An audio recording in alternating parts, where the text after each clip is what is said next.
Ready to decode angel signs in your own personal style? I'll guide you through some clever ways to set up your own system for clear, trustworthy guidance. No more second guessing. One of the ways is you can use clear quartz. It's such an, excuse me, an all around amazing crystal, polished or rough, cluster, point, sphere, and of course, our Selenite Angels, and then one other, Rose Quartz. So how do you set up your own system? Well, what do you notice more or the most often? Numbers in the sequence of three, like 111, 222, 333, etc. Or maybe the same digital number on a clock or your radio repeatedly. How about signs along the highway or your city if you have billboards? Do those stand out at any time? And I don't mean, just looking for them, but all of a sudden your eyes are drawn to a specific part or the text on a billboard. Perhaps it's a song that gets repeated often enough, maybe two or three times within a 24-hour period, the specific, not the whole song, but that specific piece that, like the chorus or something else in it.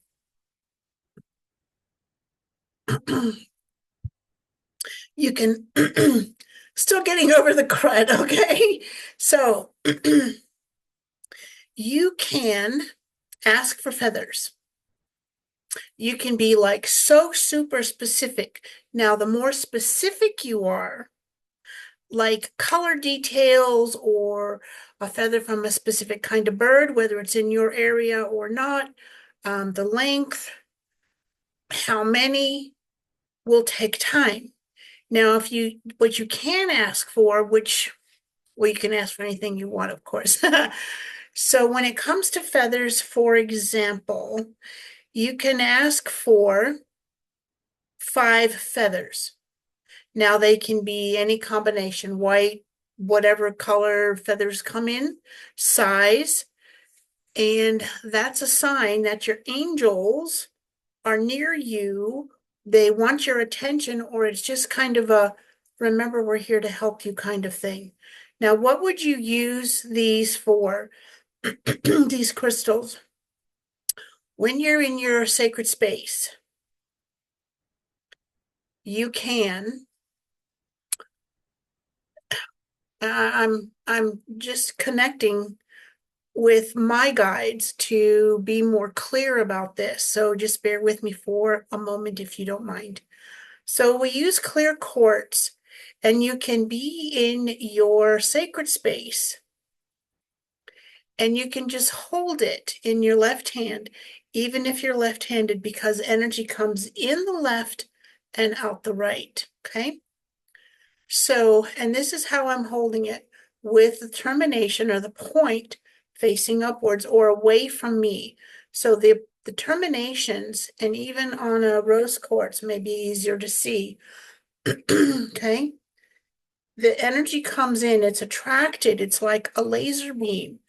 And so to avoid zapping yourself, I always work with, especially in my left hand, the termination pointing away from me, whether it's whatever direction.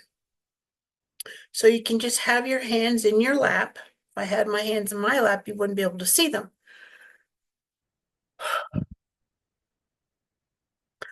Which way is the best way for you to connect with your angels? You can, if you see images, if you are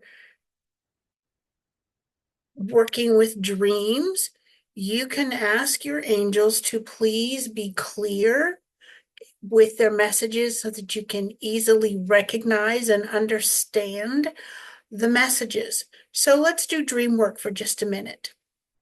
Dream work. Okay. Have a notebook, and I happen to have a little one right here so I can show you. Just have a little notebook like maybe this size. It doesn't have to be real huge, and then a pen right beside your your bedside table, so that when you wake up, you just jot down the highlights, because a 20-second or a 30-second dream can take like a half an hour to write out. Who has that time in the morning? Usually not too many of us. So you could just write down blue stars, lots of feathers, people, whatever you notice from the dream. And then you can come back later for the message. And that is when I would use either Clear Quartz because it magnifies all the energies, Rose Quartz because it helps tap into and through your heart for unconditional love and connection with the angels, or a crystal angel. These are selenite crystals. It's kind of like a feldspar. So you can use a crystal angel to help you. And when you are connecting with the images or the what you wrote down for your dreams, angels, please help me understand the messages. Help me reconnect to the dream that you gave to me during my sleep time. And then be open to what comes. No second guessing, no filtering, no editing. It's kind of like a brainstorming. Just write it down. Now you can write it down in a bigger notebook. You might have more room to write it down and see what pops out at you. Now I will share this with you about dreams without going, too far off field here, is that when a person shows up in your dream, even if you recognize the person as someone you know or knew, or some celebrity or something, it doesn't always mean that specific person. It could be about the characteristics that that person embodies. And there are times when you have a figure in your dream, but there's no face and you know exactly who that is representing. Trust it. Trust what you get. Okay, so you want to ask for feathers.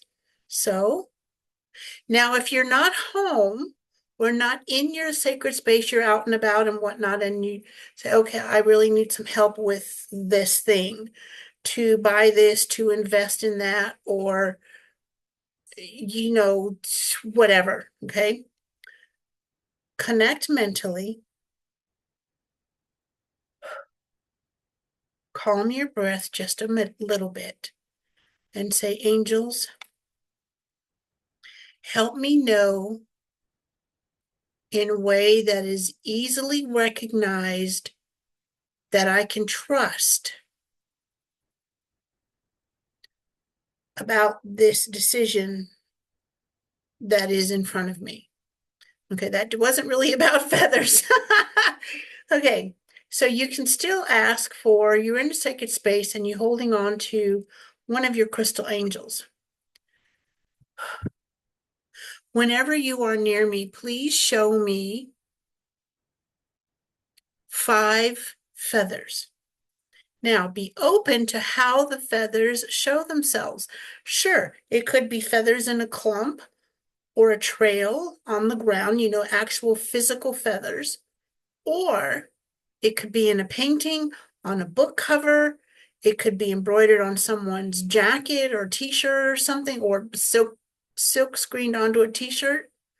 It doesn't always have to be a literal physical thing. Okay. Let's see. Let me read my notes. I want to make sure I've gotten everything. Okay, feathers, repeating numbers. We did that. Oh, how to trust the guidance. Okay, so our conscious mind is always on, and its job is to keep you in your place because it knows where that is. Okay? We call it the comfort zone. I call it the uncomfortable zone because, or the zone of discomfort, because you really want to move beyond that. But what's on the other side? That's what the conscious mind fears the most because it doesn't know what's on the other. We know this. We may not like this, but we know it. And that, oh, that's scary. Okay, so when you're learning, trusting, identifying, and really connecting versus conscious mind chitter chatter, if you know the voice, if the words, the energy is right here, not to be confused with where your third eye is, because if what you're hearing feels coming from here, then your third eye is just below or just above. So see, okay, so if it's like right here, mine's usually right in the center of my forehead when it's Charlie. That's who I've named my conscious mind, because it's easier than saying, hey, conscious mind, shush, Charlie, enough. Okay, so here, if it's coming from here, it's not your guides. The next time you are able to really sense or feel or see, because some of us see with images within our mind, right? Whether our eyes are open, lucid dreaming, walking around, or whatever, or dream time.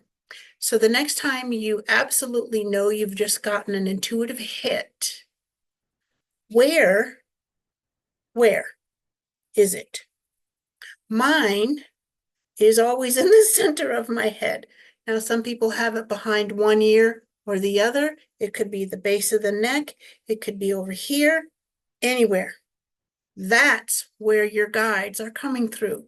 That's how you can learn to really trust between conscious mind chitter chatter and the intuitive hit from your guides. Any questions? Pop them below. Let me know how you like this. If you want to share a way that you connect with your guides, I'd love to hear it. So see you next time, beautiful soul.